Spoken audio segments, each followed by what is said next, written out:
Okay, thank you for joining me for one more thing.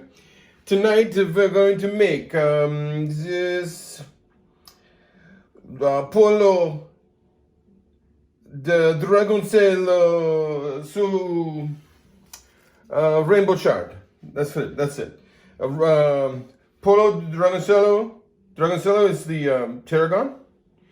So chicken Tarragon over Rainbo Chard, and I went citrus with it, so I don't know, throw that in there somewhere, limon.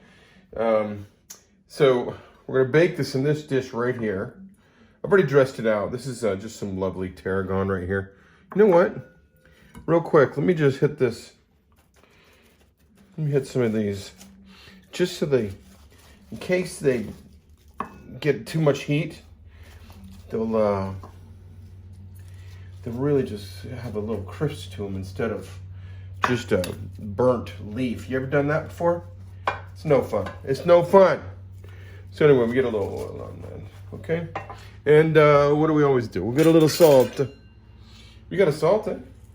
Bazinga, Bazoonga, I don't know what they do. I don't know. What? Emerald's like, bang! I'm like a Bazoonga, Bazanga. Okay? All right, so let's set this in here. This is our beautiful Pollo, Dragoncello. Bake this here, just like that. Let's do it like two lovebirds. What are they doing now? Uh-oh. Okay, anyway. All right, so we'll put these in here like that. I'm gonna stuff these leaves down here so they don't get too messed up. Yeah, we got a nice little bed to bake those in. Later on, I'm gonna make, these are parsnips. Famous here in the farming communities in Central California.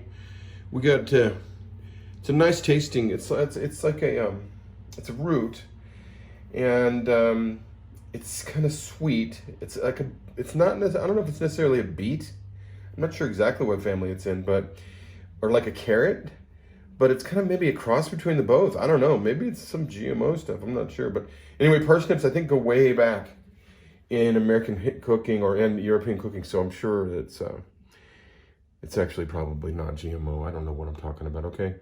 Anyway, lemon and parsnips. You know what I think I'm going to do with this? I'm going to do a puree with the parsnip. It'll be a cranberry puree. Cranberry parsnip puree. How's that sound? All right. You'll get pictures later.